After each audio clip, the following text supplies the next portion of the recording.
he felt like something was going to crack. Of course, he couldn't be delighted by his survival. The people he had made sure were alive, Julius, Beatrice, Echidna, he had let them all die. Though he hadn't seen the end with his own eyes, he can only imagine that things went south with what happened when he left Julius behind down with the witch beasts and Reed. Beatrice was blown to smithereens protecting Subaru, and he couldn't even ease Echidna's suffering whilst she was on the brink of death. Natsuki Subaru was pestilence personified. Death was intrinsic to his very being. As his own death was shaped into nothingness, correspondingly, he imposed that misfortune upon everyone around him. He was such a being that couldn't help but conjure to mind such a ridiculous metaphor, its poster child ensconced in such a pitch-black fate Subaru. Enough already, Emilia. Ha! Subaru. I said there's no use even struggling on any more. Subaru forcibly stopped moving his feet, struggling against Emilia, pulling him along by his arm. And still, Emilia tried to pull Subaru's arm, though Subaru, now possessing grit determination, did not allow this. Although the disparity in their strength was evident, Subaru's determination still remained steadfast. As if noticing that dark urge from the depths of his dark irises, Emilia let out a gulp and stopped pulling his arm with all her strength. Emilia. The two of them, Subaru and Emilia, were at a standoff. Both of them were staring at each other. Looking around at their surroundings, there were no signs of the shadow that had tried to engulf Subaru. Had he shook it off him when he had escaped together with Emilia? If that's the case, then wouldn't they still come across it again if they turned back? It seemed as if that thing was the best way of completely erasing Natsuki Subaru. Subaru, why did you come and save me? You must be out of your mind. You thought I was a fake as well. So you could have just locked me in that ice cage and tried to kill me. These words were purposefully deceptive, twisting the truth at will, each word spoken maliciously, opening more wounds, so as to never think that Emilia would once again take his hand. However, to Emilia, who saw only the truth when she looked, Subaru's despicable tactic was futile. Her eyes narrowed in anger, and she raised her voice at Subaru. Emilia, I am not trying to kill you. I just wanted to hear your side of the story, as there was something unusual about you. And since you hadn't told us about your missing memories, Subaru, and what of it? That may have been just something for my own convenience. Did you believe it that easily? You sure look stupid. You've gone crazy. You, Julius, and Beatrice. He had been locked up in the ice cage, and he had told them the truth about having amnesia as if he had been in desperation. No one who possessed the ability to think should have believed such words. Ram and Echidna's attitude was the correct one. And yet, despite that, more than half of the others were stupid. Subaru, no, everyone's stupid. In the end, with things like this, in the end, even Echidna apologized to me. I don't get it. Emilia. In the end, Echidna. Subaru, what happened? Are Echidna and the others? Emilia began to ask that question to Subaru, who was muttering and groaning with his face covered by his own hands. Even with how worried she looked, he would be digging his nails into that beautiful girl's heart. It was because of that Subaru was letting all of his own emotional scars, as if made of glass. Even her lifeblood had bled out, leaving behind only an expression of fragility, a feeling that keeping those existences which matter from feeling pain would be a blessing, achieving only such a heart-wrenching, desolate desire in the figure of a young girl who'd lost her life. As the thoughts revived back in his mind, Subaru let out a scream in an attempt to let the wounds he had in the depths of his heart spread open. Subaru dead. Echidna is dead. Both of her legs were blown off, and she bled out in pain. In short, she died in anguish. Beatrice as well. Emilia, HK Subaru. She even protected me. What an absurd thing, cutting off its own tail. If only I'd noticed earlier. But I didn't, and so she died. She said she wouldn't forget me. Even if Subaru had forgotten, Beatrice would not forget. Beatrice had firmly declared that she would help Subaru regain his memories without fail. But she had perished, straight after she had said that. It was all bark and no bite. Words are wind. And immediately after she had spoken this, she had kept Subaru away from death. And with a face full of relief, she had vanished from this world. Subaru, if she was going to disappear like that, I should have stopped her. I took her out. I took her away. Whatever, how it happened doesn't matter. At any rate, if I took her from anywhere other than here, I never should have. If I hadn't, then things wouldn't have ended with her meeting that fate, vanishing with that expression on her face. Subaru, that's right, that Julius guy too. Surely, around about now, he must already be in a place with so many scary witch beasts, and with that Reed guy inconveniencing him, and then being all like, "Go, please." What idiocy. Everyone here is an idiot. What on earth were they expecting? Entreating, taking back, having apologized for doubting him, what on earth were they spouting out? What would become of their request? What would the meaning be in taking them back? Wasn't it natural for them to doubt him? Natsuki Subaru was here because he betrayed everything that hung over him. Survive and have some peace and quiet alone. Since that was unbearable, he wanted to disappear and die. He was the most idiotic, stupid, utterly helpless. He couldn't save anything if those weren't Natsuki Subaru. Then just what would they be, Emilia? Me and Subaru met for the first time at a place called the Loot House in the royal capital, Subaru. Subaru had sunk to a bottomless swamp of self-blame and self-doubt with no escape. He couldn't even move his own body. Emilia's sudden confession had made Subaru's eardrums throb. Her words came out as if it was bringing fond, precious, nostalgic memories back to her. Subaru. Huh. Subaru was dumbfounded. All he could do was let go of his breath in his lungs when he received those words with no context so suddenly. In no way was this meant to scorn or mark Emilia's sudden actions. Subaru's consciousness simply couldn't keep up to that degree and was genuinely stunned into silence. And yet Emilia ignored his reaction, proffering down a finger as she allowed more memories to resurface. Emilia, back then, felt Chan stole a really important insignia from me. I was in a mad rush with Puck to try and get it back. And then, after we pursued her, we fought against Meili's One-san. We were in grave danger, but Reinhardt came to save us. And after that, just as I breathed a sigh of relief, Meili's One-san went straight for me. Subaru saved me from that. Subaru, Emilia. That was when I first met with Subaru. Don't you remember it? Hearing her question, Subaru shook his head. Even though she had recited those memories in detail, he had no knowledge of even a small bit of what she had said. It was to be expected, of course. Those were the memories of Emilia and Natsuki Subaru. No matter what, those were bits of memories spun by Natsuki Subaru, who kept behaving in ways unimaginable to him, Emilia. But Subaru protected me, causing him serious injuries, so I brought you back with me to Roswell's mansion. And there, while she complained, Beatrice treated your wounds. Ram and surely even Rem got on well with Subaru. Subaru, Emilia. And then, without her One-san, Meili acted wickedly and spurred on the attack of some witch beasts. Subaru and Ram held them back until Roswell finished them off. I was staying in the mansion. It was when you'd also promised to take me on a date. Don't you remember it? Subaru, he shook his head. He didn't remember it. He hadn't ever done such things. He never had. Emilia, and you know we did so many things in the mansion. We made mayonnaise, we drank alcohol with everyone, Puck made it snow, we played the king game. And after that, I was called to the royal capital for the royal selection rite. Subaru. Emilia. It was also the first time I ever had a big fight with Subaru. I didn't want to hurt Subaru anymore, nor make you overdo things, and I was scared and didn't understand why you were so kind to me. So I thought that everything would have come to an end when we fought. As she recounted these memories, Emilia's voice started to faintly tremble. There was a mixture of joy and sorrow, anxiety and expectation, various conflicting emotions. Subaru was assailed by a feeling of being completely parched. Unbearable, unbearable, unbearable was this yearning scorching his chest. For the sake of Emilia revealing this expression in its entirety now, for this single reason, that yearning was unbearable. Emilia, I didn't understand what was happening. At the time, I was being swept away by the uneasy situation, and then Subaru came running back to me when I was my most depressed. And after that, Subaru, Emilia. And after that, what was it that you said? Do you remember it? Subaru, I don't remember. It didn't come out. They really weren't going to come out. The trembling of Emilia's voice, her appeal, her echoing voice that clung onto him, all of these made it evident. The Subaru that was here now was not the Natsuki Subaru that she wanted. Having this obvious fact thrust before him, Subaru broiled in envy and jealousy towards himself. Why is it you, Natsuki Subaru? You and I, why are we so different, Natsuki Subaru? Emilia and everyone thought like this.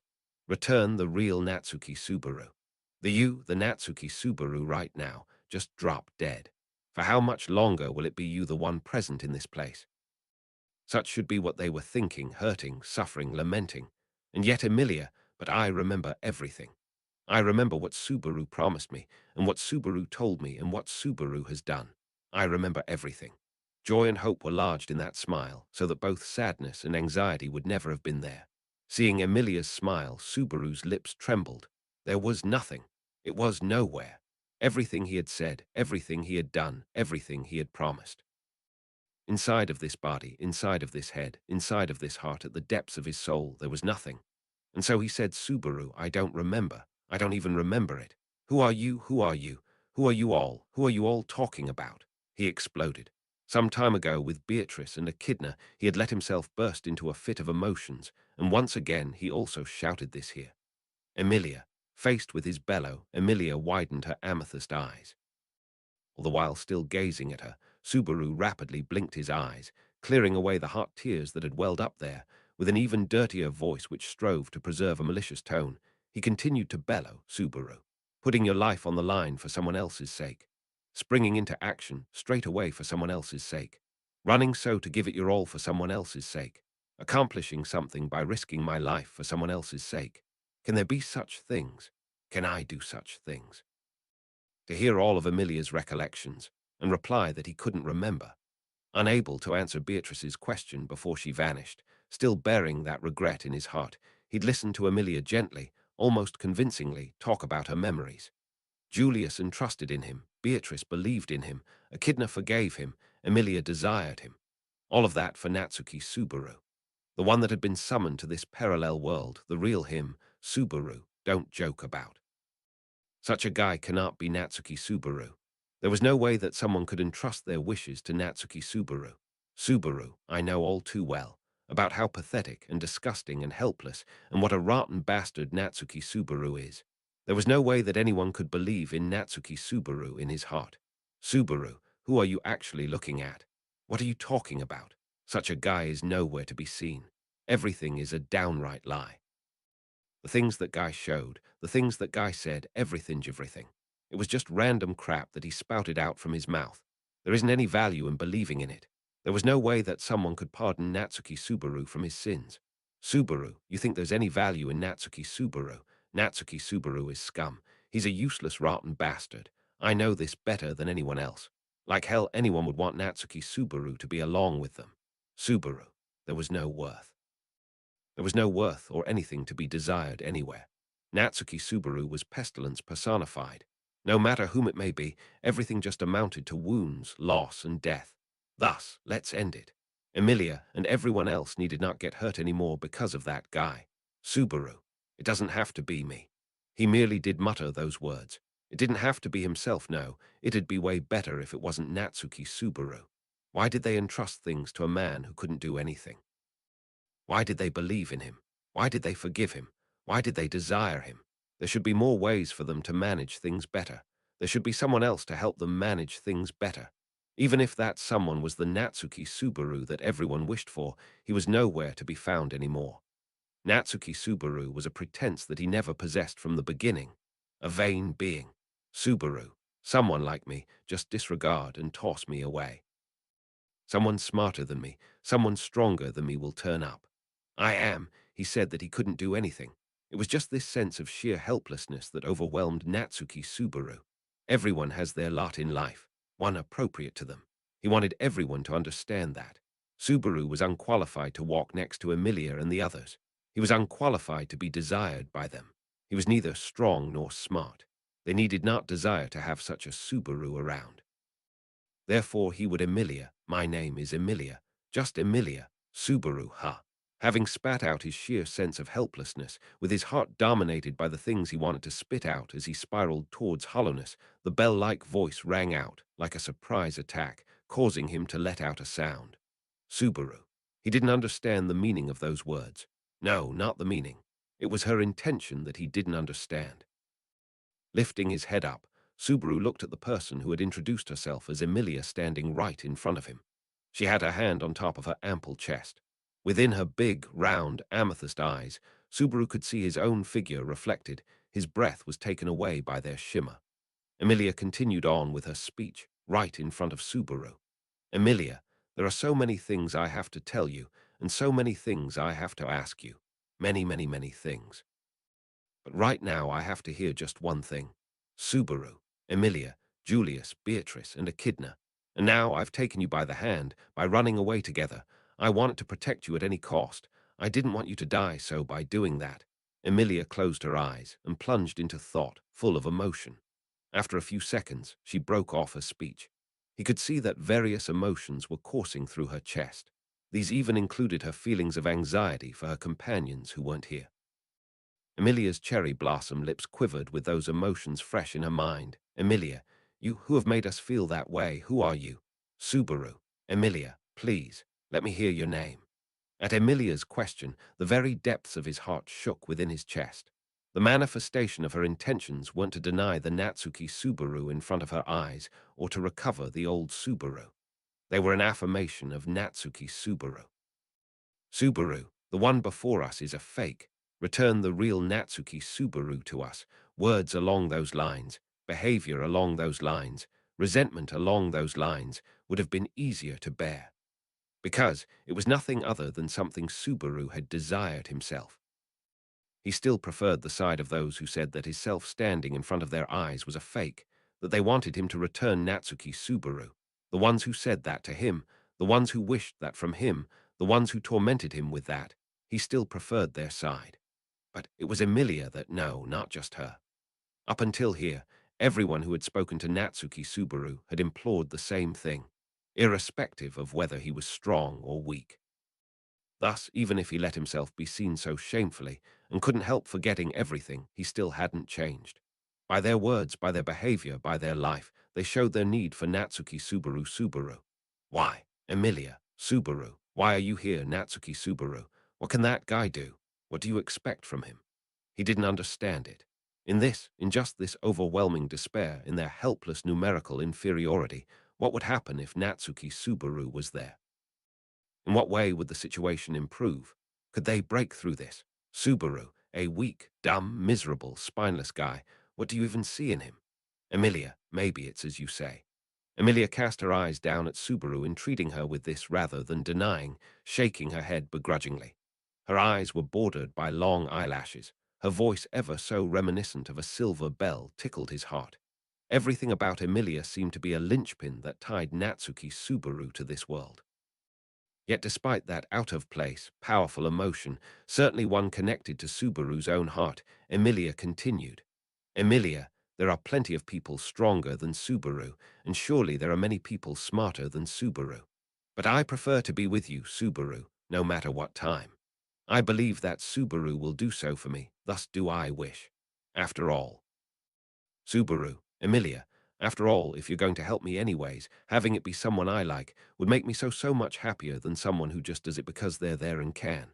And whilst smiling, Emilia said this. Whilst smiling and with her cheeks slightly blushing, she said this. Subaru took a breath as if gasping. Having received Emilia's words in that instant, surely all time had stopped within his body. With a badum, he could feel his heart pounding. And at the same time in which his feelings had boiled up from within him, another emotion rose up. It was scorn towards Natsuki Subaru. Subaru, I see Natsuki Subaru. Did you fall in love with this beautiful girl? Someone who is probably way out of my league, as if such a young woman would even give him the time of the day. Such a cool night, such a wise woman, such a sweet little girl. And finally, such a beautiful girl right in front of his eyes. Entrusting to you, believing in you, forgiving you, wishing it were you. Not asking you to be a savior, nor even expecting you to be a savior merely, if those staggering walls had to be crossed, rather than someone capable, just wishing it were you. Emilia, my name is Emilia, just Emilia. Once again, Emilia gave the silent Subaru her name. She looked over to him with her amethyst eyes. Subaru's dark brown eyes gazed back at those eyes right in front of him. And then, Emilia, please, let me hear your name. Subaru, I am. He hesitated, forming his words, hearing Emilia's question once again. He had denied it over and over again. He couldn't do it. He couldn't do it. He couldn't be it. He had repeatedly denied it. So this was surely nothing more than convenient wordplay. Entrusted, believed in, forgiven, desired. In this desert's tower, what if there were the qualifications to be treated like that by them?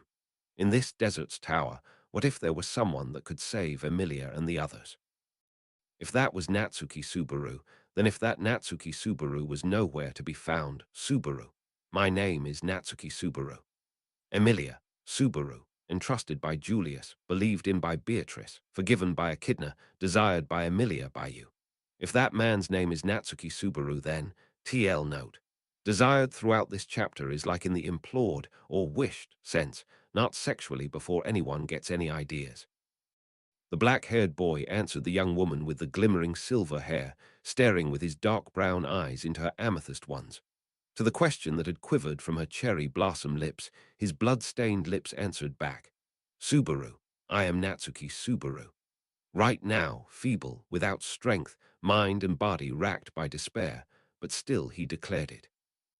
For Emilia and everyone else, for you and everyone else, for their safety, for peace and quiet, thus did he wish, thus did he implore. Emilia, Subaru strongly declared it. In his heart, he hadn't fully wiped away the pieces of distrust towards Natsuki Subaru. Even now, the one that caused his death hadn't left Subaru's mind, no, not his death, Meili's. The face and voice of that wicked man. Mayhaps the time where it would be wiped away would never come. But it's okay. Even so, it's okay. It's not like he wanted to be saved. It's not like he would cling on them, wishing to be saved either. I want you all to be saved, he thought. I want to help you all, he implored. If that can be done by Natsuki Subaru, then I will do it. The reason you started running, the destination you set out for better be the same. So long as the road envisioned is the same, then we're just bitter enemies in the same boat. Even if I hate you, I will not complain. Let Natsuki Subaru save Emilia and the others. Subaru, thank you, Emilia. You made me believe in that. Emilia, Subaru, I am with Subaru's reply. Ripples rose within Emilia's amethyst eyes. Her lips quivering, Emilia started to somehow string together some words towards Subaru, who had defined himself as such. And just after that, Subaru. HK up until then, nothing had disturbed the two of them talking. The situation, which had until now remained peaceful, cracked in an instant. Subaru, Emilia. Near them, the aceway where the two had been conversing was in a flash crushed and pulverized by a shadow. The aceway lost its shape, and Emilia, losing her balance, lost her footing. Facing her, Subaru, who had barely clung onto his foothold, strongly kicked against the floor. At that moment, the tower lost its shape, smashed up and weathered, perishing next to lumps of stone cladded in the aroma of sand. Subaru immediately dived towards Emilia, who had started to fall. The distance shrunk, catching up to her silver hair still lingering above, and finally he closed his arms around her slender body. Emilia, Subaru. As he clutched her slender, soft, warm body, Emilia stirred, calling out Subaru's name. She was probably trying to change her position in his arms, trying to put herself lower. And because of that, the one that helped and the one that had been helped reversed. Emilia and everyone else were truly nuts.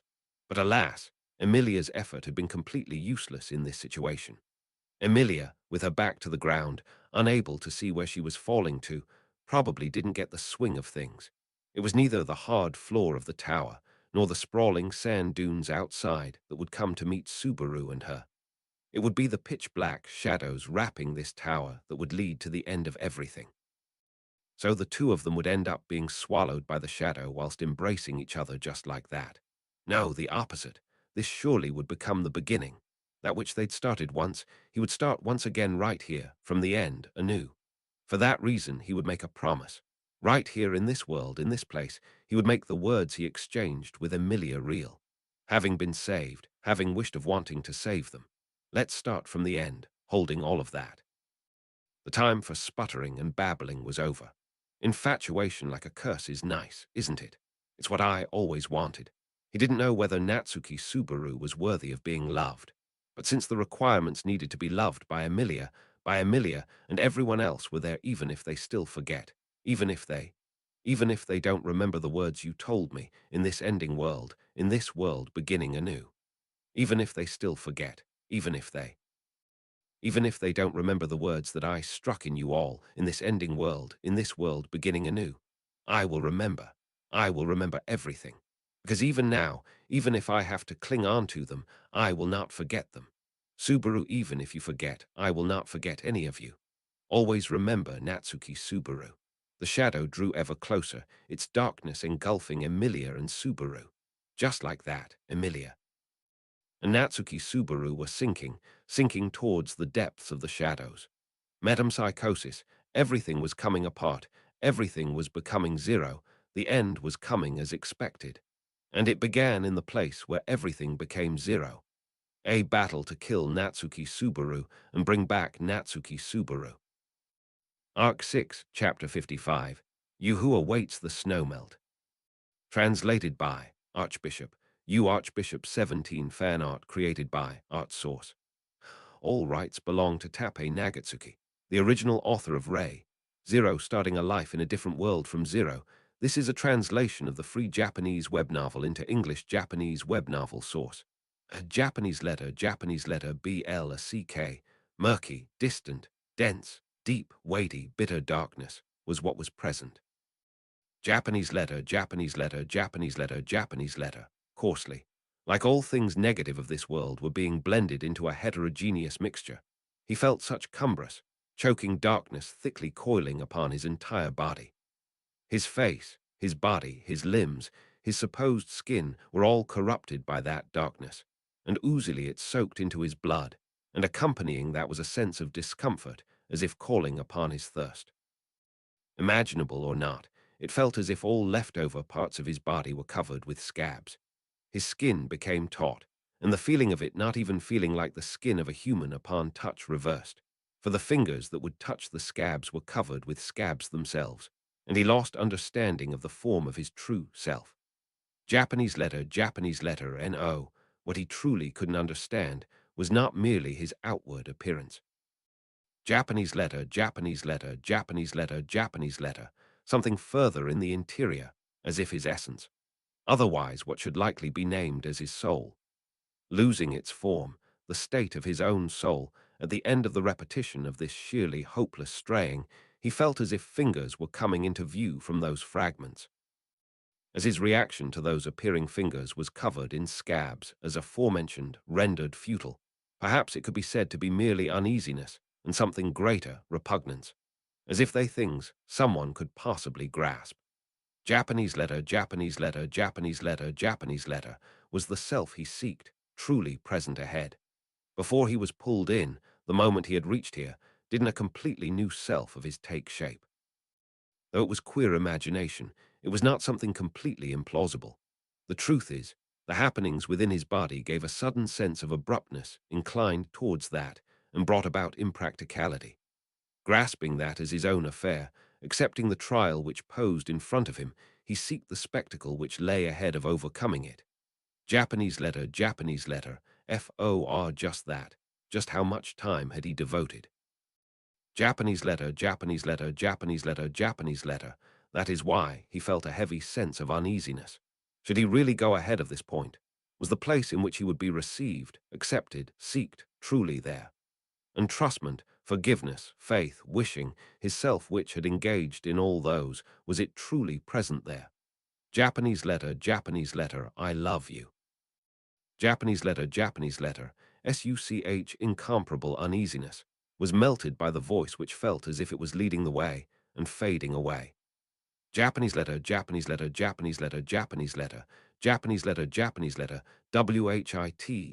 bright, tall, precious, beautiful, sweet, light was what he faced.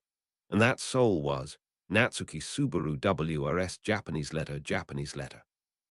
Upon that moment, Natsuki Subaru revived and reawakened his consciousness from the deepest of slumbers. Subaru, Japanese letter RH. A weak sigh spilled out of his mouth at first. It was his own voice, though husky and lacking life. But with this, he understood he had not been rendered mentally to a point where he would no longer be able to even speak. This made for a single step forward. As for the rest, he must confirm that he had not been reset to person with entirely indifferent sense of VRLUES Japanese letter, or REU awake, Subaru. Tee chime of a silver bell had been observing Subaru's ear and forehead from the side, immediately close to him. A chime refreshing, kind, peaceful, and lovable. The voice he had heard just a few moments ago whilst in a terrible condition. His heart bounced upon hearing it now. With his chest hurting him, Subaru slowly turned sideward. Japanese letter, Japanese letter, Japanese letter, Japanese letter, Japanese letter, Japanese letter, WHT awaited. There was an amethyst glimmer, with eyes dyed in concern. Subaru. Emilia. Emilia. Yeah, that's right. Subaru, are you okay? Can you get up? Are you able to speak properly? Subaru. With her name called to her, the possessor of the amethyst EYES Japanese letter Emilia wet her lips and tilted her head. Beautiful long silver hair flowed down her white shoulders. It seemed like the glow of the moon was swimming gracefully within light. Her heroic beauty scorched Subaru's heart. Japanese letter, FRNKLY speaking, there stood a girl too beautiful to think that she was of this world. Subaru, wah! The moment he grew conscious of that, Subaru's blood flow rejuvenated with great vigor. His face grew warmer, his face became redder as he darted his eyes in all directions, rendered unable to raise his voice. Blushing so intensely that his ears nearly started hurting, he spilled out a voice saying, "Ahaha, ahaha, Emilia, ahaha." Surprised by his antics, Emilia furrowed her finely shaped eyebrows. Even the slightest of her gestures seemed like a work of art painted with extreme detail by the artist. Witnessing this from a distance where they could feel each other's breaths, Subaru suffered with a rapid increase of heart rate. Japanese letter, Japanese letter, Japanese letter, Japanese letter. What's this? Just what was this? Is this real? Isn't this a mirage or an illusion? Speaking of mirages in the middle of a desert, that would be an O or SIS Japanese letter. In other words, what you see at that moment is what you desire the most. Then in accordance with that rule, this definitely should be a mirage.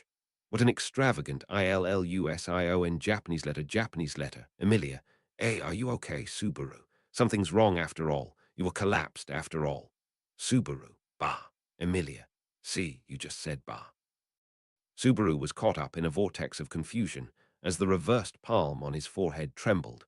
Upon witnessing that, Emilia blinked her twinkling eyes to confirm Subaru's possible injuries, as Subaru was denied his Emilia illusion, whilst he tasted seriousness like that of the scholar who disproved the Ptolemaic theory.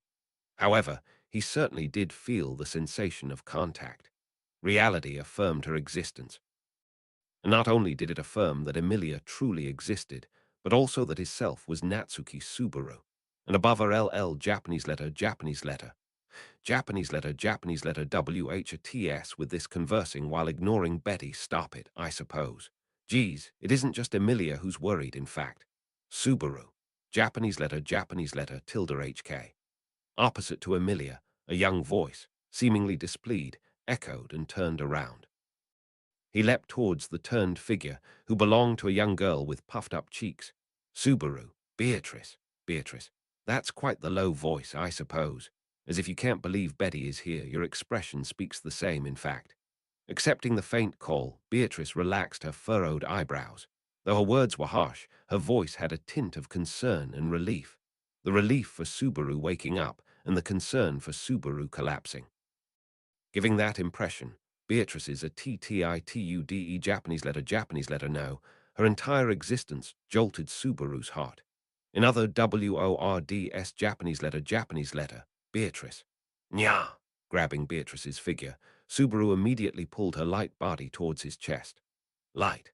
Her body was truly light.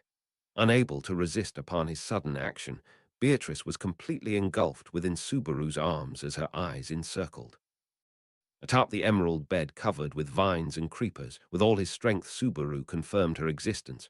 Subaru, Beatrice, tilde C, Beatrice, WWW what, I suppose.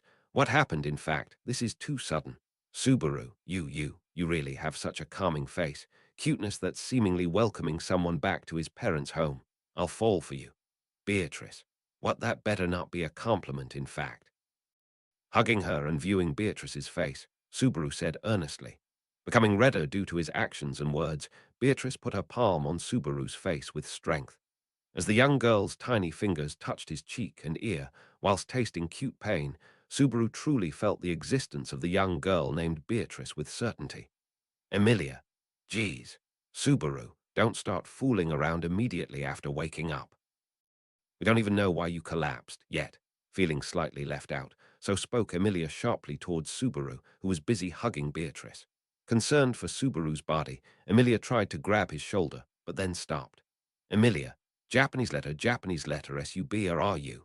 Emilia, tinted with more of concern than rage. The emotions blended within her voice changed into a single shade of worry.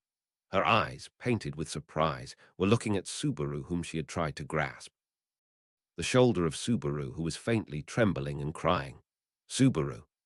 K.H. Beatrice. Subaru. Subaru, what happened, I suppose? Betty is right here, in fact. It's all right, I suppose. You don't have to cry, in fact. Noticing Subaru's state, who let out a faint wail from his throat and wept, Beatrice erased the color of chaos from her face entirely and caressed Subaru's cheek, which was stained with tears. His faintly trembling hands were trying to release Beatrice's young, petite body. Beatrice understood that anxiety and fear was the cause of that. Henceforth, Beatrice gently called out to his heart that he doesn't have to cry, that he is all right, that she is right there. Emilia, stop crying, Subaru. You don't have to rush.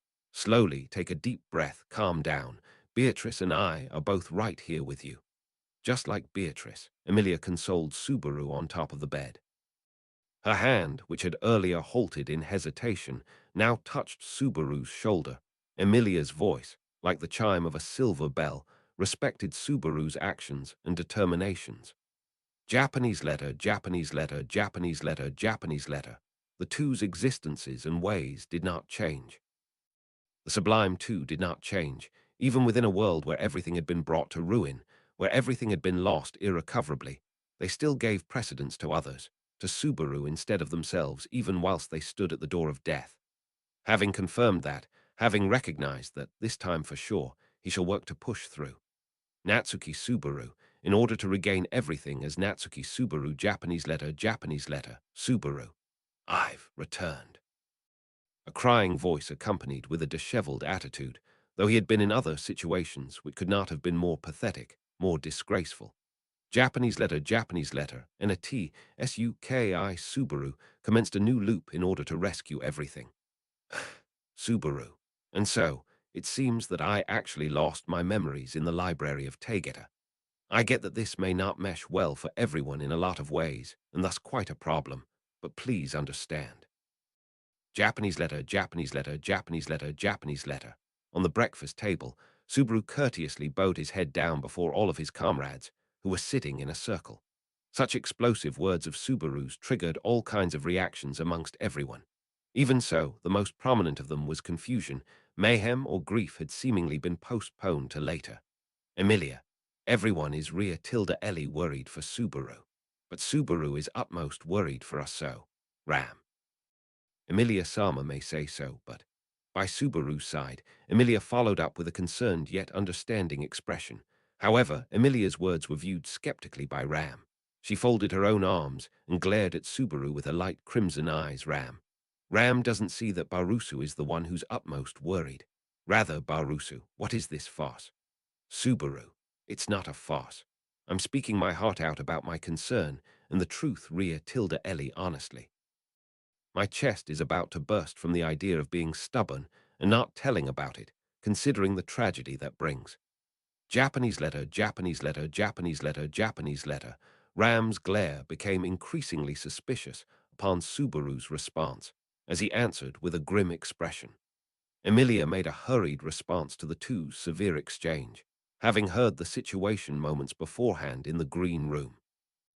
Upon hearing about his amnesia, Emilia and Beatrice were astonished, but accepted it with concern for Subaru's Fety, Japanese letter, Japanese letter.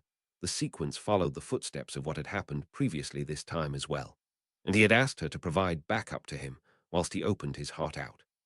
Japanese letter, Retiring. From that previously horrible environment, Natsuki Subaru now broke into an entirely new environment. Should it be said in a stylish manner, he had determined his resolve to start life in the different world from zero once again. But of course the actual circumstance was nothing so wonderful. It's good that he has resolved, but at that moment wherein he wished for death, it's possible that could have been the end for him. Without that happening to him, and now having got a chance to commence again, thanks to return by death like this, in all honesty, The relief and gratitude he felt now was insuppressible. Japanese letter HOWEVER. He had no intention to rely on it. The power of return by death which resided within Subaru's body was an immense power which distorted fate itself. Though death being its trigger was rough on Subaru, the user, but should it be considered compensation for distorting fate, then this would be nothing less than appropriate. A form of COMPENSATION, Japanese letter, yes. Subaru thought of death as not, but a form of compensation. It's natural that a power so great would need to be compensated in some form. Of course, Subaru assumed that that was naturally the case with his return by death as well. A limit on the frequency, or perhaps a need to sacrifice something upon recovering. Subaru did not believe that the goddess of fate would indulge him so much as to grant him an infinite number of trials. The only experience he had of being loved by someone would only be loved by his parents. That would be the only case he could say so confidently. But in that case, the trials and errors for acquiring the knowledge of the limit of return by death, Japanese letter, piling up deaths by his own choice, would not be what he would normally choose for. It would not be strange whatsoever if this was his last chance, and if it followed the pattern of sacrificing something. What's common is to give up on a valuable existence or cherished remembrances. Unfortunately, for the amnesiac Subaru, the only valuable existences he had except for his family and the world he was formerly in were only Emilia and the others who are also with him in the tower. And when he thought that FRR Japanese letter, Subaru, no way, the disappearance of my memories better not be a compensation for return by death. Though frightening to even think of, it was fairly possible. Sacrificing memories as compensation for return by death. Quite a vicious idea, but return by death itself was not a good act to engage in the first place. What was utmost frightening was that there was no way to confirm if this was the case or not. The truth is, the relationship between Subaru's amnesia and return by death was completely unknown.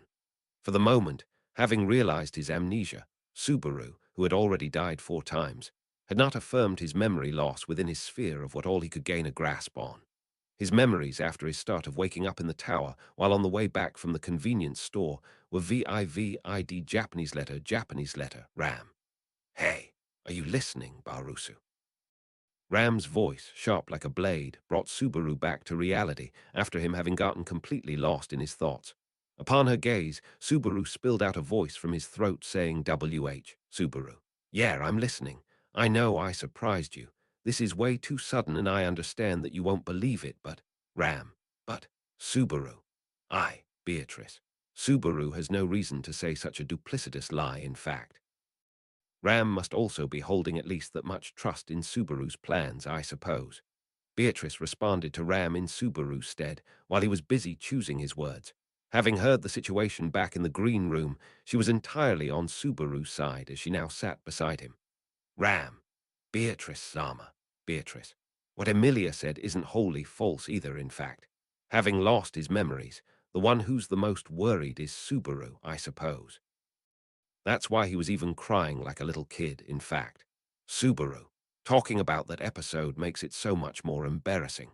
Subaru pushed a grin upon the unexpected revelation and made the reason behind his tears to be this.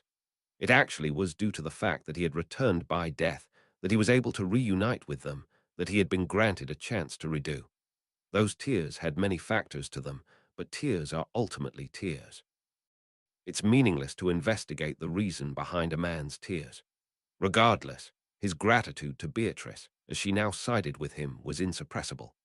Just like Emilia, Beatrice had been confused at first upon hearing him in the green room, but not only did she less more time than Emilia to digest what he said, she promised to support him with wiseness and sensibility unbefitting her appearance.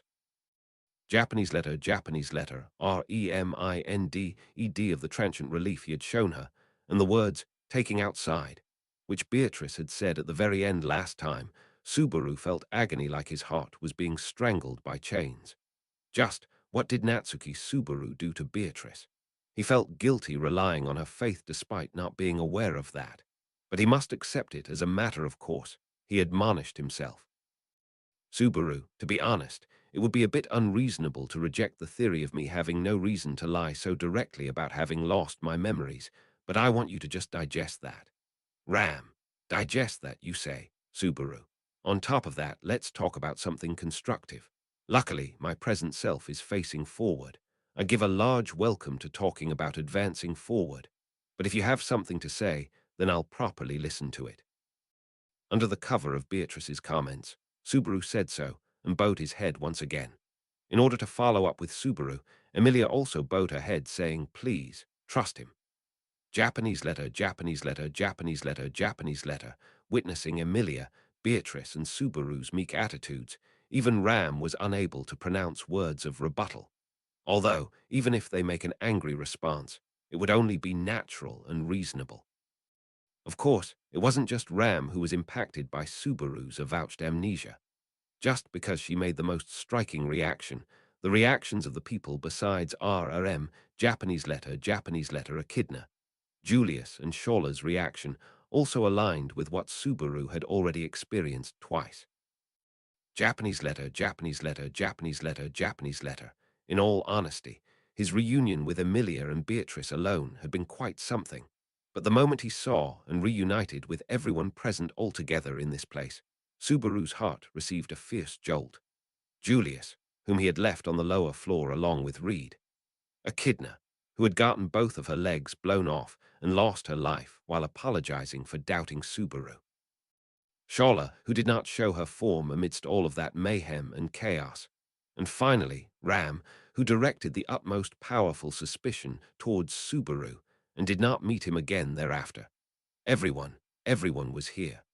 He had been granted an opportunity to exchange words with everyone once again. And above all, the one whom Subaru had been the most conscious of in this PLSCE Japanese letter, Meili. Neverthel tilde SS. Oni-isen is truly such a troubled person, Subaru. Japanese letter, tilde HK. Meili. What ease with that reaction.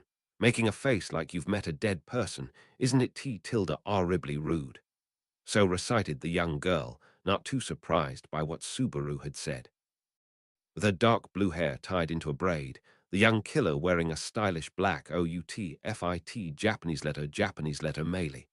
Meili Portrout was certainly there, moving and talking. Subaru, Meili. Oh, you remember my name, don't you, Tilda? In fact, I don't know what's different about Oni-isen compared to normal circumstances, so what did you forge Tilda T? Subaru. Japanese letter. Yeah, it's a bit complicated. Right now it may seem like I'm having no difficulty when conversing, but once you start digging deeper it becomes a mess. In other words, it's what they call episodic memory loss. I remember names of stuff quite well, but remembrances with people are all very uncertain. Meili, are you referring to, for example, what happened yesterday tilde y? Subaru. Japanese letter, THATS, right. Meili straightened her eyes as her voice became faintly deeper. Subaru hesitated only for a second upon her question, but responded without falling to the pressure. He perhaps could have talked his way out with a rough excuse, but he did not do that. He had decided to not do that. Japanese letter, SUB or RU shall remain honest with them as long as possible. Julius. Japanese letter, FORGOT about yesterday, huh? That's, well. Japanese letter, hearing Subaru's response, as if having received a shock greater than simply his claims about amnesia in a certain sense, whispered Julius, accompanied solely by Echidna, somewhat suspiciously. However, putting their reactions aside, Shawla. Master Sama, did you lose memories again? How many times will you forget about me until you're satisfied? I'm making. Pushing in her voluptuous breasts, Shawla said so whilst making a sour expression. Shawla's silly comments followed the same style as last time, but after coming this far, her comments left a strong impression of having an inexcusably odd ambience. Subaru, delving deep into your nonsense also feels weird, but did this Master Sama of yours really keep throwing memories around like this? Shawla, Japanese letter. Yeah, he kept throwing them around quite a lot. When he woke up in the morning and I greeted him, he said, "Hooray you again. I don't remember you. I don't know you," and treated me like a woman the really old-fashioned way. Subaru.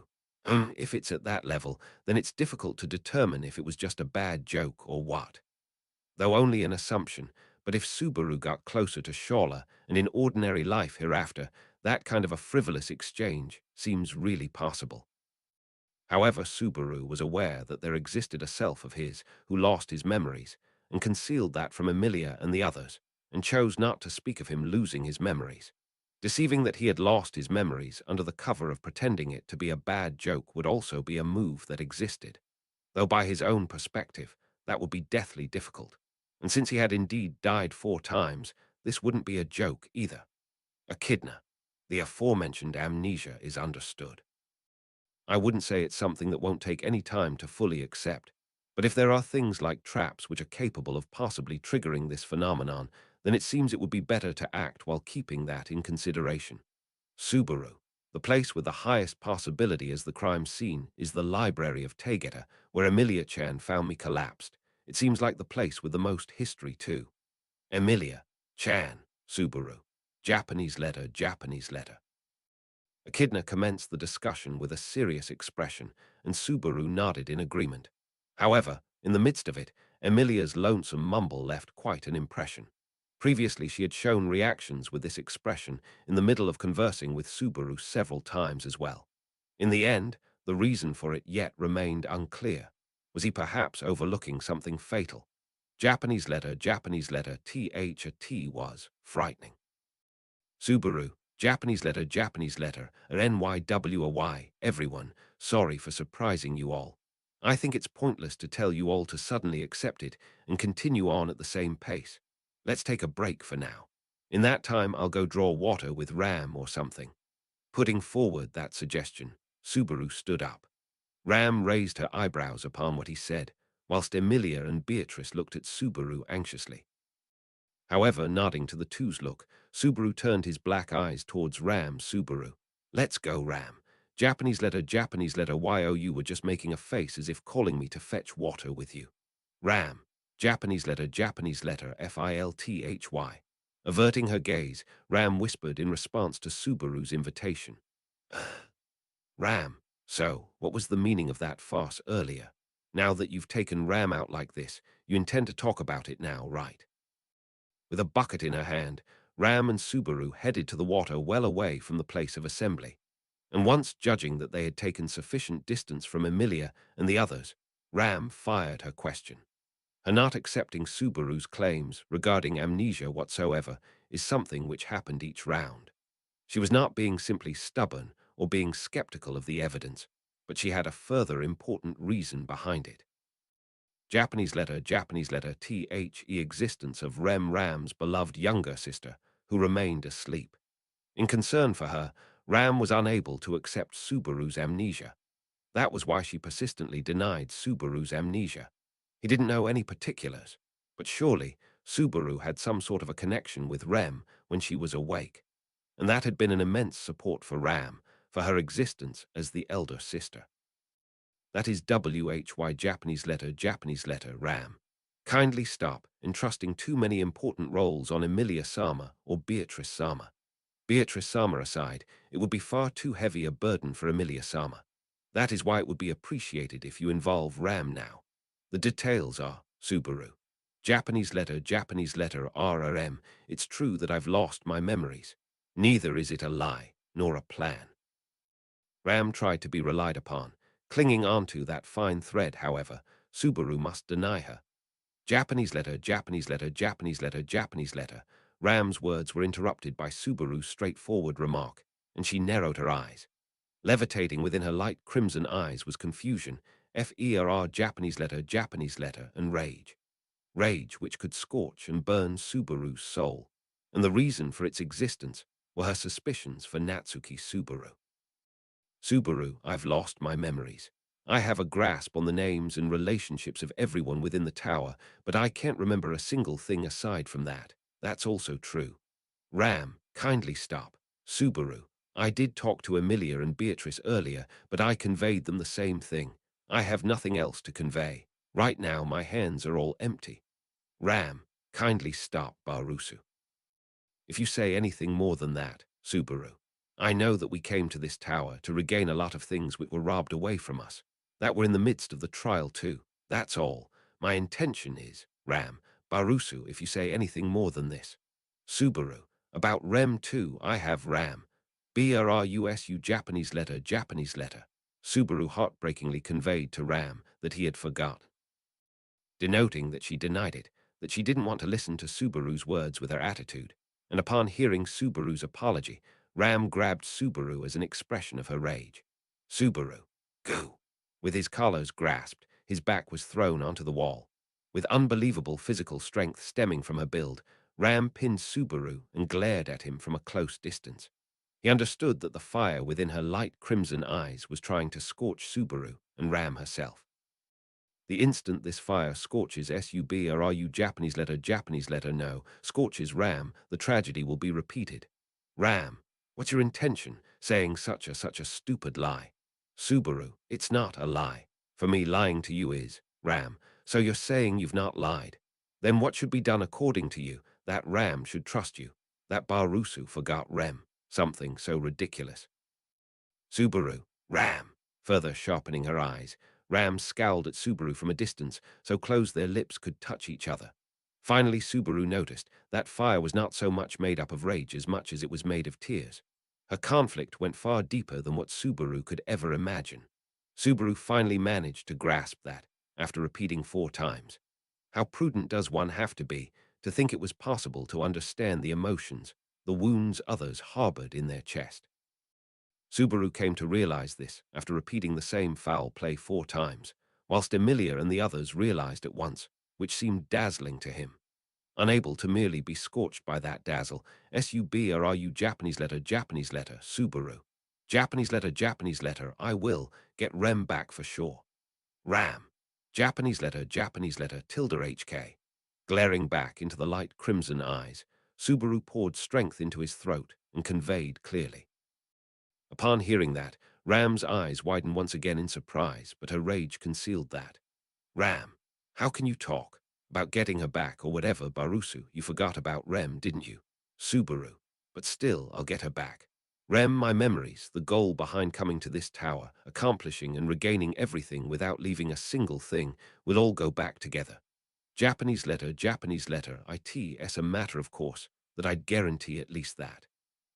Ram, Japanese letter, BRUSU, Subaru. It is a matter of course when you think of everything which happened in this tower. He was finding it difficult to breathe, yet Subaru distorted his cheeks for a different reason. Ram raised her eyebrows upon Subaru's reaction and slightly relaxed her hands which had grabbed his collars. Now, Subaru grabbed hold of her hands and pulled them apart. At the same pace, their bodies switched positions. Ram, Japanese letter, FILTHY, kindly let go. Having gotten pinned to the wall now after their positions switched, Ram declared before Subaru whilst she shared glares with him. However, though powerless, Subaru did not flinch away from saying the words he intended to speak. Subaru, Ram, I'm going to definitely get back both my memories, and Rem for that, please lend me your strength. Japanese letter, Subaru. I need everyone's strength. The Natsuki Subaru who was there until yesterday, whom you all knew, may not have said something so pathetic. But for my present self, Julius commended to him, Beatrice trusted him, Echidna forgave him, Emilia wished for him. And perhaps Natsuki Subaru, whom everyone held expectations for, may have changed this stalemated situation by himself. However, the present Natsuki Subaru was not capable of that, and the people within this tower were far too loving for him to throw a tantrum and give up, saying that he couldn't do anything. Subaru, I know you won't believe or forgive me for forgetting Rem, but please keep that rage of yours for later. In exchange for that, I promise you. Ram, promise. Subaru, I will carry through no matter what. I'll eat it all up, no matter how many tries it takes. If I break this promise, if I give up in front of you, then feel free to do whatever you'd like to me, burn me, scorch me, anything. Japanese letter, Ram's eyes widened, and the flame of rage within them weakened. What appeared instead of rage now was an emotion which she had kept concealed until now. Whilst witnessing that, Subaru pulled back his head and continued with his straightforward approach with HER Japanese letter, and continued his words from the same distance as when their glances had entangled when he had been trapped in the cage of ice. Subaru, that is my resolve. Ram, why would you go that far? If Barusu has truly forgotten, then you shouldn't think of getting Rem back this much. Japanese letter, Ram. Once you forget, it all turns into a void. It becomes a gaping vacuum, and the feelings for what used to be there all disappear, all vanish. Love, hatred, warmth, loneliness, everything. Ram's quiet tone was feigned over by her cold attitude. Those terribly experienced words perhaps spoke of the void she had experienced herself. That is why she found Subaru's resolve to be difficult to trust. She believed that it was impossible to possess such a strong desire when embraced by that void. Subaru, the truth is that's true. My memories are blank, and the feelings which myself, who was there until yesterday, felt for Rem have all slipped out of my hand, but Ram, then why? Subaru. But I know that you cherish Rem and desperately want to get her back. He had seen Ram's form struggling, desperately wishing for regaining her beloved younger sister, Rem by witnessing a wish and love so strong with his own eyes. Subaru had been overwhelmed. And the desperate Ram was one of the people Subaru wished to be saved, as WELL Japanese letter, Subaru. Right now, the reason I want to get Rem back is for Natsuki Subaru. And you. Japanese letter, Subaru. That's why I'm counting on you for when I give up. Do whatever you'd like to with my head. That is my atonement, myself who made you cry. Ram. Ram never cried, don't fool around. Subaru. That who tilde RT tilde HK. Receiving a tight slap on the side of his face, Subaru crumbled on that very spot. Slapped on the cheek which had gotten flushed, Subaru looked at Ram as if he was looking at something unbelievable. Subaru. Why you? I was, just now, saying something pretty brave. Ram. Getting all energetic on your own accord. What do you mean by saying something brave? First things first, Barusu making a promise is laughable itself. Quite impressive how you yourself proposed what is the last thing that can be trusted in this world. Subaru. I said the same to Emilia-chan, but how many promises did the me until yesterday break? Ram. Was there even a single promise that was kept? Subaru. That bad of a level. Vilified by the voice which had gotten colder, Subaru re-evaluated Natsuki Subaru. All other things good or bad aside, but it seemed breaking promises was a common occurrence. First of all, the greatest obligation for keeping promises was to make efforts for the same. Protecting promises, even when not being watched by anyone, and that was why humans often put themselves to a disadvantage on their own volition. If not, it served as a proof of one possessing a deficient spirit. Subaru. I guess someone like Natsuki Subaru wasn't a half-decent guy after all. Ram. Yes, that would be right. It seemed like you misunderstood, but the Barusu until yesterday wasn't a capable man who could manage everything by himself either. Rather, he was a simpleton, and his speciality was that whenever he tried to manage something by himself, he would only enlarge the damage in the end. Ram also got caught up in a lot of the trouble. Subaru, are you serious? Why did you bring a guy like that to the tower? Ram, he beautied in. Along with that, he was a man of mere words and lip service, skillful at its own way, and looked forward to chores being entrusted upon him. Also, he was also good at dandling Emilia-sama and Beatrice-sama, isn't it? After that, sitting cross-legged on the ground, Subaru felt far too uncomfortable. He was being scolded about himself, even though it wasn't even about himself. Being told much about Natsuki Subaru by Emilia, and the rest also felt agonizing in quite a complicated manner. And Ram firing words and speaking ill of Natsuki Subaru like this also felt, well, complicated. Subaru became serious, determining to hear it to the end this time. Subaru. What else? Short legs, bad at remembering things, had an unhealthy diet, stubborn. Ram. He had short legs, he was bad at remembering, he had an unhealthy diet, he was stubborn. Subaru. I suppose so, tilde. Ram. Japanese letter, or LONG with that, he cherished Rem. Japanese letter.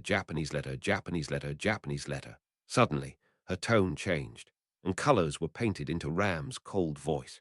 If the warmth of voice was to have a Japanese letter, it would be a tender, soft crimson. Rem, her affection for her younger sister in her voice, and reminded of Natsuki Subaru, who used to be by her younger sister's side.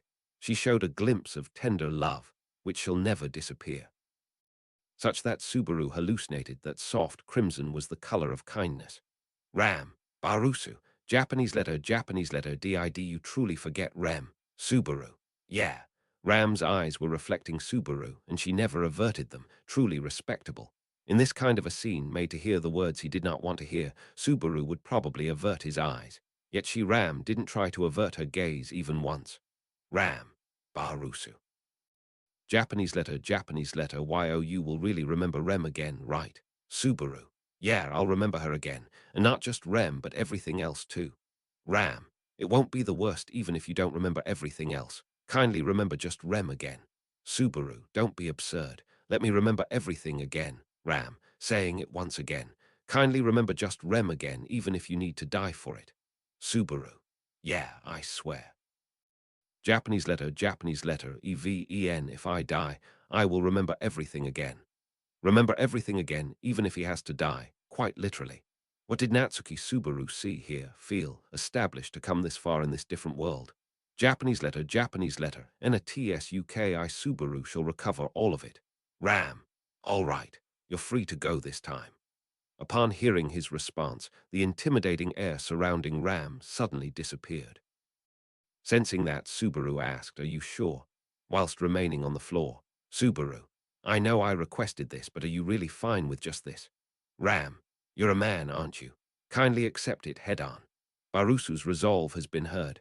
And on top of that, you even said that anything could be done to you, burn you, scorch you, whittle you, gouge you in case you give up. If you found it difficult to hear that, then Ram's motherly, affectionate heart will suspect you. Subaru, I don't remember anything about whittling and gouging though. Ram, did you say something? Subaru, I did not. Shaking his head, Subaru responded to Ram politely. It would perhaps be amusing that when he shall not be able to rely on any guard, then perhaps he should resign himself to this motherly affection for casting judgment upon him. Ram, stand up, Barusu. Ram won't allow you to give up or kneel down. Subaru, don't group sitting on the floor together with them. Standing up, Subaru brushed off his behind and faced Ram. Ram, with her back resting on the wall and arms folded after adjusting her disheveled clothes, had already gone back to her normal STE Japanese letter, and Ram glared at Subaru, suggesting to him that this was her normal state. Ram, did you tell Emilia-sama and Beatrice-sama the same thing? Subaru, those two seemed like they didn't even consider me giving up as a possibility, that's why. Ram, that's so. Japanese letter, the fault is them being infected with Barusu. Subaru, that's why I won't request those two, nor Julius or Echidna emotionally, you see. Also, perhaps, when it came to Emilia and Beatrice, Julius and Echidna, he believed he had heard their thoughts during the events that happened last time. That is why he shall confirm the remaining answer ahead of now. Subaru, but you know, going by what you said, it seems the me until yesterday wasn't too impressive of a guy either. Ram. For Ram, your worth changes immensely depending on whether you have the memories of Rem or not. Kindly watch what you ask. With a cold declaration, Ram turned her back towards Subaru and started walking.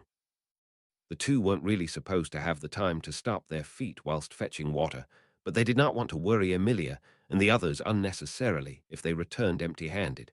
Subaru held the bucket in his hand, whilst Ram stood beside him. And Subaru, Natsuki Subaru was here for certain, right? With a faint voice, Subaru directed his question towards Ram's side profile. This was more of an anxious cry than seeking confirmation. Not more than words unsuitable immediately after pledging to not give up. He knew it won't be strange for Ram to reprimand him as he stood with his tongue dry. Ram, Japanese letter, truly a fool.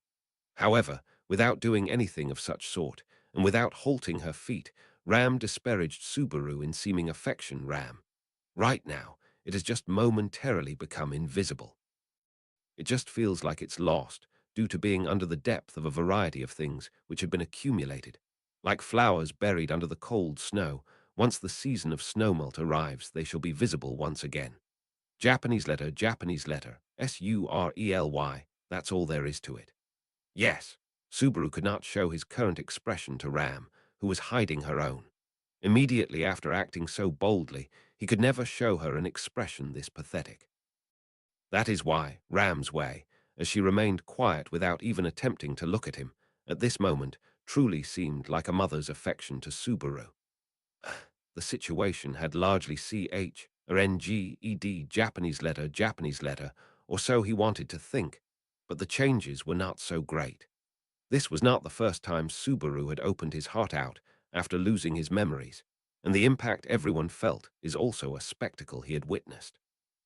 But should he change his heart's stance, everyone's point of view shall also respectively change.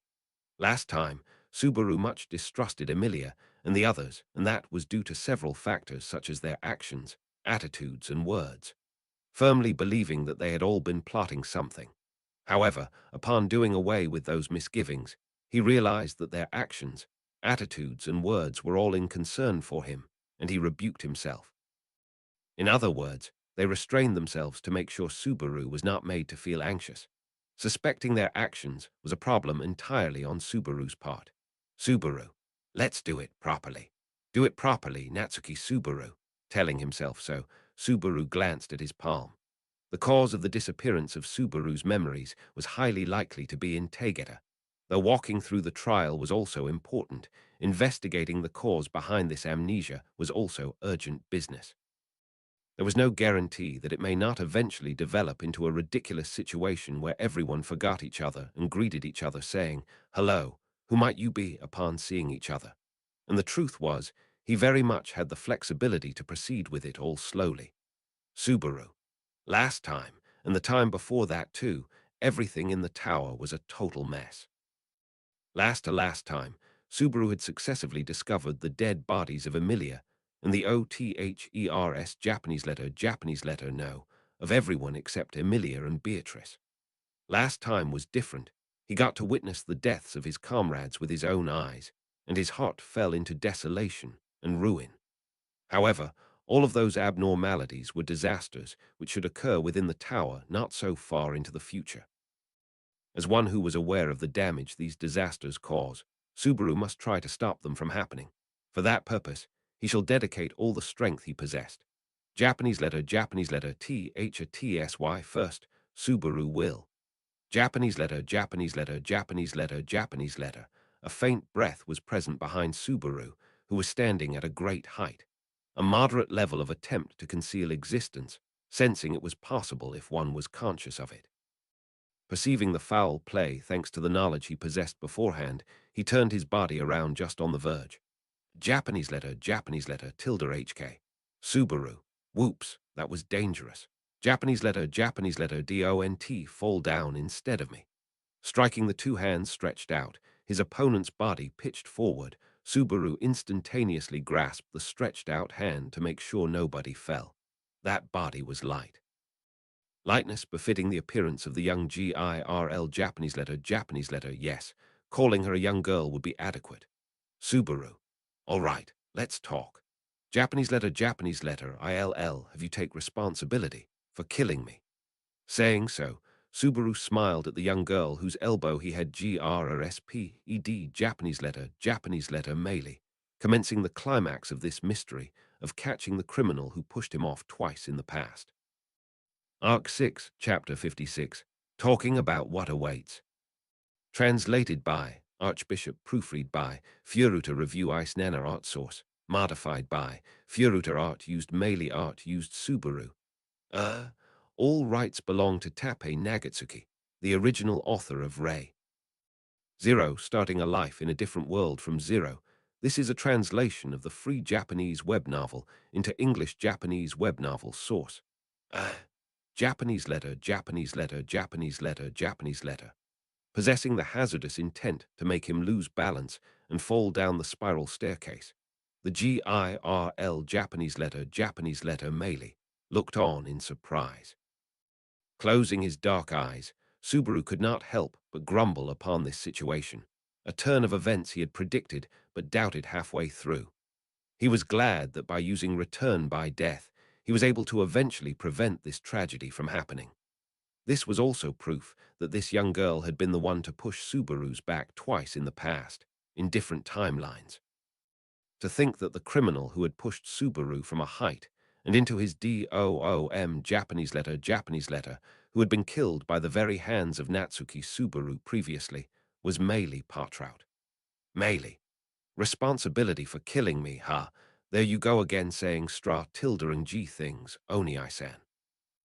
At that moment, while shimmers of confusion flashed by her widened eyes, Meili immediately loosened her lips, and donning a saccharine smile, her finger traced the arm, which belonged to Subaru, that was surrounding her own torso. She took a step backwards whilst facing Subaru, who was standing at a distance from the spiral staircase. Meili, perhaps your mind lost a lot of other stuff along with memories. This misunderstanding can happen only then. Subaru, misunderstanding. Meili, yes, don't you think so, Tilda? Japanese letter M.E. trying to kill Oni-san would be a T tilde horrible misunderstanding. Inching backwards, Meili said so with a smile. Witnessing her truly dignified approach, this was something beyond even Subaru's expectations. He believed that he would never be able to avoid this mishap. But should the one he was struggling against be myself, Japanese letter, no, Meili, then he might just manage to convince her. She acted quietly, adamantly, that too unfavorably. Choosing the most seemingly optimal solution momentarily was her way of living. Frankly, that was precisely a beast's way of living. Meili, there is no need to be suspicious. Had I really wanted to kill Oni-san, wouldn't the sand dunes have been better for that rather than this tower? Ah, Oni-san doesn't remember all that, so you may not know tilde W. Subaru. I guess so. It's weird. If you intended to kill from the very beginning, then you must have gotten countless chances to do so. But you didn't do so. Meili, don't you agree, Tilda? Then, Subaru. But the matter of your motivation to kill me sprouting and growing since this morning is a totally separate issue. Am I correct to say that this is a chain reaction due to what happened last night? Meili. Japanese letter. Meili's facial expression changed upon what Subaru mentioned.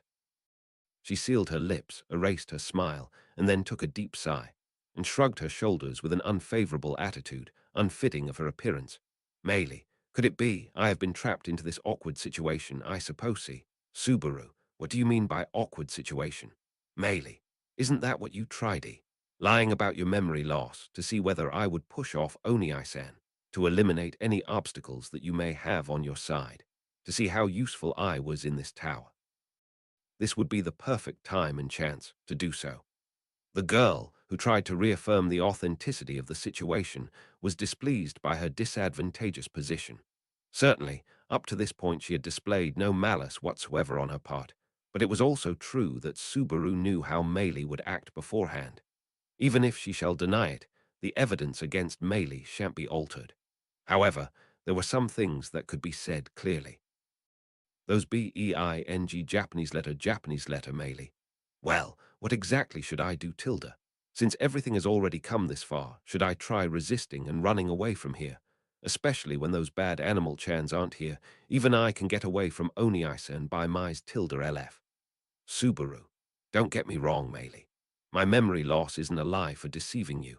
It's the truth. That's why I'm being serious, like I should be.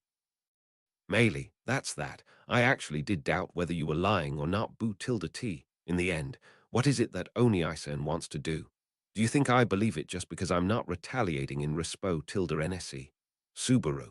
Japanese letter tilde HK. The young girl put her hands on her slender neck, saying so whilst showing her tongue. At that moment, Subaru's heart rate accelerated.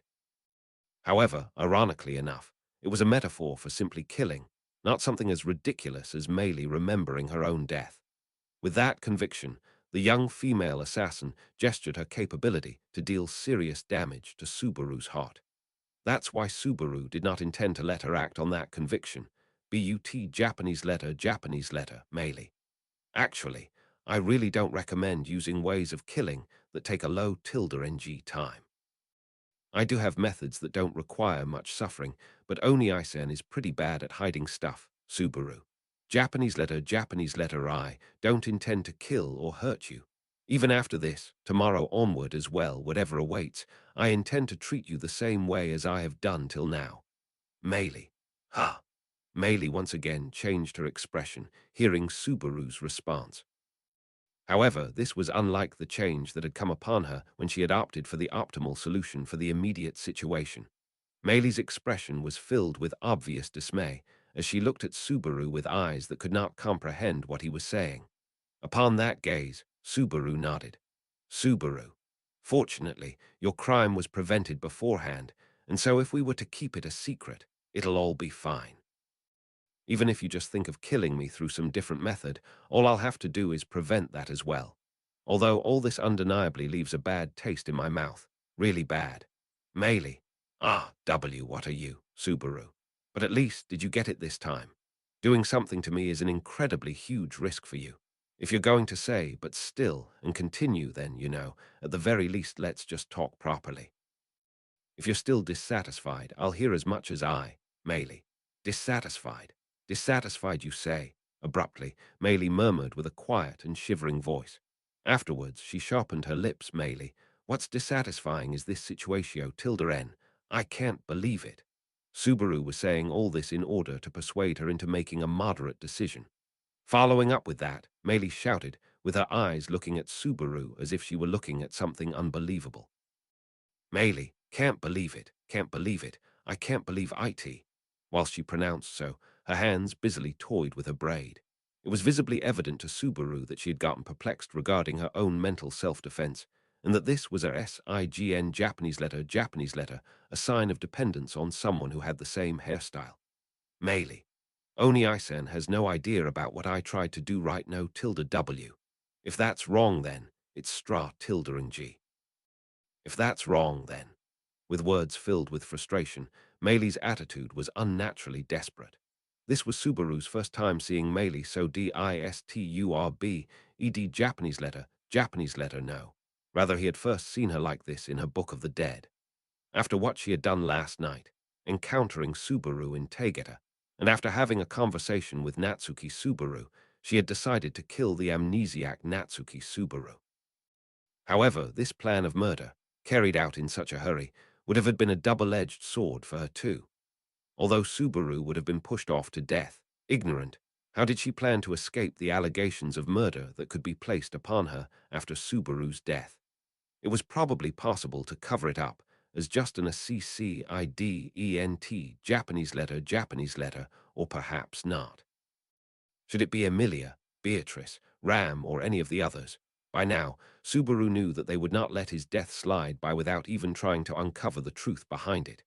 In that case, it was inevitable that Meili's crime would eventually come to light. Ram, Julius, or Echidna were much smarter than Subaru, and they would be able to see through to the truth behind his death at once.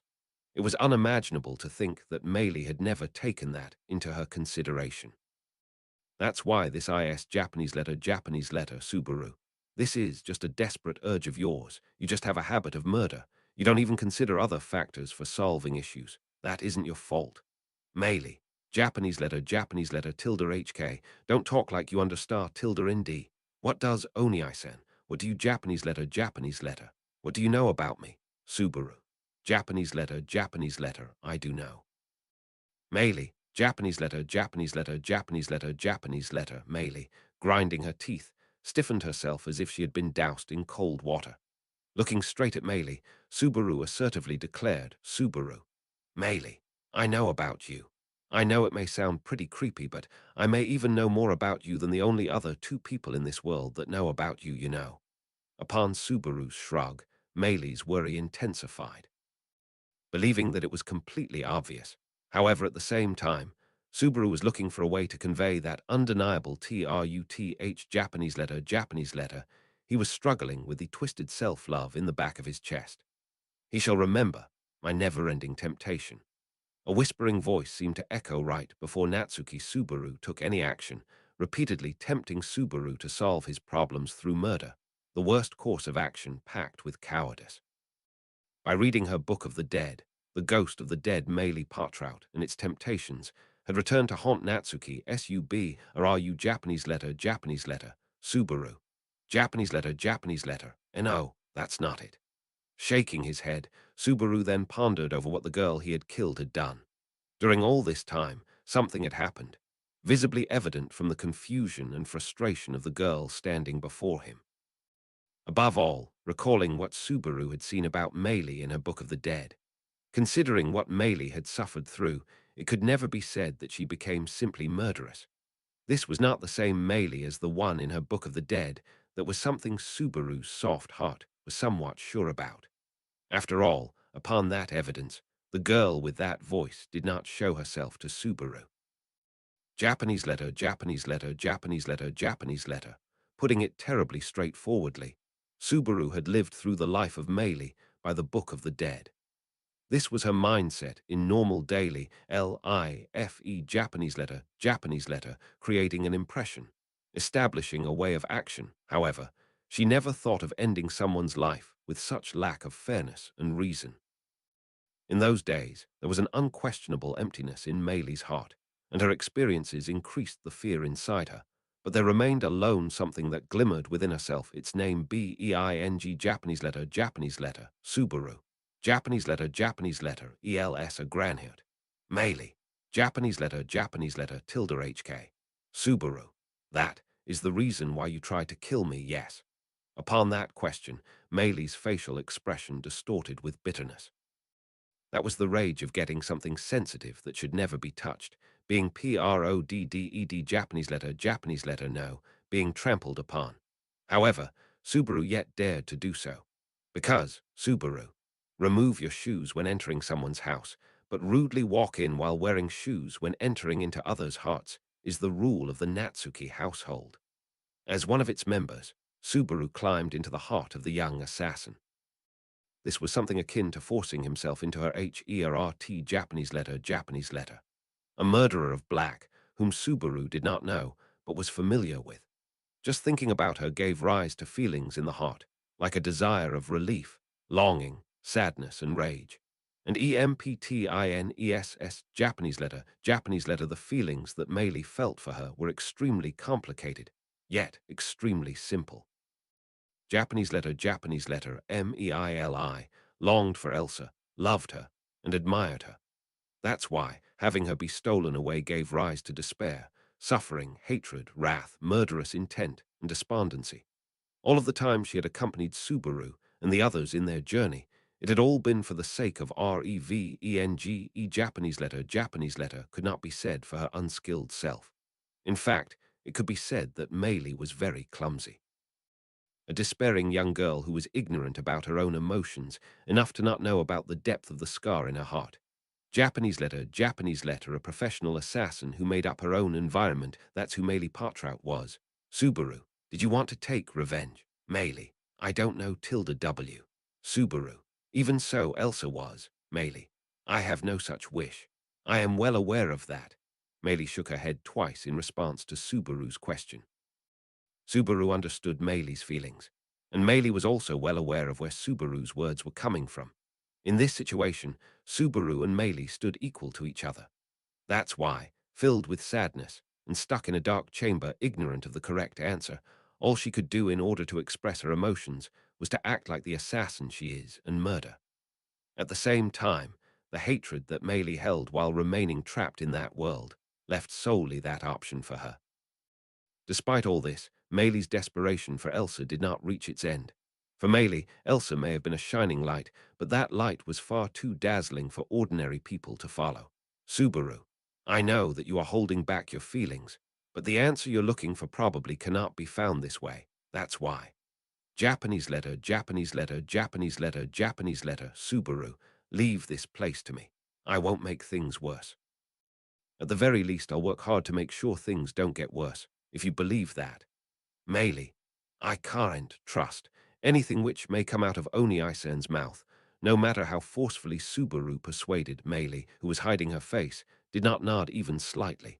That was obvious, because that meant finding a way of action that did not exist in her way of life. On the other hand, there was Natsuki Subaru, who shall propose and preach whatever he wants to without flinching even the slightest. On top of that, if a senior ever invited him to a place with full preparation and bashed him, Even Subaru would be surprised by how much it would sting. Henceforth, since he had an idea that she would say this, he had well prepared other measures. Subaru. So what comes out of my mouth cannot be trusted. I will reflect on that. Thanks. Until yesterday, I was already pretty bad with promises. That's why Meili. That's why. Subaru. Instead of a promise between you and me, let's make a promise between you and us. Japanese letter, Japanese letter, Japanese letter, Japanese letter. Upon Subaru's words, Meili frowned, unaware of his intentions. However, the answer to her doubts was brought to light soon afterward. That BEING Japanese letter, Japanese letter. Japanese letter, Japanese letter, MHM. It's fine. I was also carefully listening, as a witness of the promise. Meili, Japanese letter, tilde HK. Hearing that voice, Meili's shoulders shivered, but she managed to compose herself. What appeared in before her next was an outstanding beauty, whose magnificence could not be doubted Japanese letter, Japanese letter. Upon her appearance, Meili's eyes widened and her lips trembled. Meili, One-san, you heard everything. Subaru told me to stay here and see, to stop Meili if she was going to do something dangerous. That's what he said. Saying so, stepping into the place where both of them stood, with fluttering hair that was reminiscent of the glitter of moonlight, and standing as a figure of a seemingly mythical beauty, was Emilia. Hearing Emilia's words, Meili rotated her neck in astonishment. Meili, if I did something dangerous, not Oni-san. Emilia, yeah, if Meili did something dangerous. Well, is it okay now, Subaru? Subaru. Japanese letter, Japanese letter. Yeah, that's right. It's just that it made me a bit anxious. Emilia, Japanese letter, Japanese letter. Why are you turning your face away? Did something happen, Subaru? Subaru. No, it's just that you're just too cute to look at directly. Subaru responded with a whisper to Emilia's question, who had tilted her neck. As Emilia furthermore tilted her neck, Subaru managed to put aside the trembling of his throat and his embarrassment, and turned his attention to the perplexed Meili once again. As Subaru had foreseen the attack, he was confident about stopping Meili's crime. The problem after that was the occurrence of Natsuki Subaru. Speaking of his purpose, it may be possible that in the loop when Natsuki Subaru had killed Meili, it may have been simply self-defense against Meili's attempt to murder, and immediately after stopping her, Natsuki Subaru did not necessarily take actions against Subaru's will. Therefore, Subaru determined that he would leave this problem to people stronger than him. He has complete faith that even if his consciousness disappeared and Natsuki Subaru appeared, Emilia will see ERTRINLY Japanese letter no, his comrades shall certainly do something about it. Emilia, listen, Meili. I believe what Subaru has said. If Meili can't believe it, then it's fine to just carefully observe him. And if he breaks the promise, I'll be angry alongside. Meili, observe Oni-san. That's weird. Isn't that strange? Observing Oni-san and One-san is what Emilia. If Meili wants to do something bad, that can be only after Subaru actually breaks the promise. Till then, observe whether he breaks it or not. Isn't that fair? Japanese letter, Japanese letter, Japanese letter, Japanese letter. Meili was confused by Emilia's words, who bent enough to have their eyes at the same level. Inside her mind, her ways of coping with and solving truths and circumstances distorted and crumbled. Subaru, you seem to be about to make a huge mistake, but mine and Emilia-chan's nice save somehow prevented that. That's why this is your chance to learn how it should have actually been done. This is your chance to find a different solution than killing me. It's a bet. Meili, bet. Subaru, settle down the evil feelings inside you and see whether you still want to kill me or whether you've changed your mind. I'll also do my best at giving you lectures about morality. Scratching his head, Subaru laid down this path for Meili's confusion. Frankly, unneeded care was unneeded and intrusive. There was a certain way of living that Meili had followed until now, and Subaru was trying to arbitrarily open new options for her. But should she refuse it, her path will meet a dead end because of the sand tower. If her way of life is followed, they couldn't possibly ever conquer this sand tower together. ND Japanese letter, Subaru. I'm not letting you get off this train. I don't know how old you are or anything, but when I was around your age, I got the adults around me to help me all the time. Meili, Japanese letter, Subaru. That's why I will help you even if you don't want me to. You are far too young to think stuff like what you should be doing or refusing adults' help. Saying so, Subaru stepped forward to reduce the distance between him and Meili. Seeing the distance between them shrink, Meili's shoulders shivered. Subsequently, Subaru patted the head of the nervous Meili, who looked up with uneasiness in her eyes. He won't crush that thin neck. He presented this decisively different alternative to Natsuki Subaru. Meili was a child that did not need to die. RND Japanese letter, Emilia. I sincerely request, please trust Subaru. Trust us, Meili. Meili. Japanese letter, RH. While Subaru caressed her head, Emilia hugged her from behind, leaving her completely immobile. Embracing her body, Emilia rubbed her cheek against her as Meili lightly bit her lips. Emilia. This sand tower is a place too small for you to decide something big. Japanese letter, Emilia. Leave this place, go to a bigger place, and find your answer there. We will also work Ria Tilda Ellie hard. Teaching her all this when she possessed feelings whilst trapped in such a cage was not exactly the best thing to do. Even so, this was the only way Subaru could have said it. With complete, utmost care and kind words, they conveyed it to Meili. Japanese letter. In response, Meili repeatedly and thoughtfully glanced into their eyes. Meili. I don't want to forget about Elsa. Subaru. Ah, that's fine. There is no need to forget someone you loved. It's just that, we tilde LL. Cutting his own words off, Subaru thought of the beautiful woman of black he witnessed in the Book of the Dead. What a strange impression. He had never been in contact with her, yet she still has a sense of familiarity. Reminiscing such an opponent, Subaru subconsciously stroked his guts. Subaru. Japanese letter, EVEN. If it's someone you love, I wish you don't imitate their way of doing things. Yes, he believed so. Japanese letter, Meili was powerless, had lost her path, but still, after several silent seconds had passed, she nodded.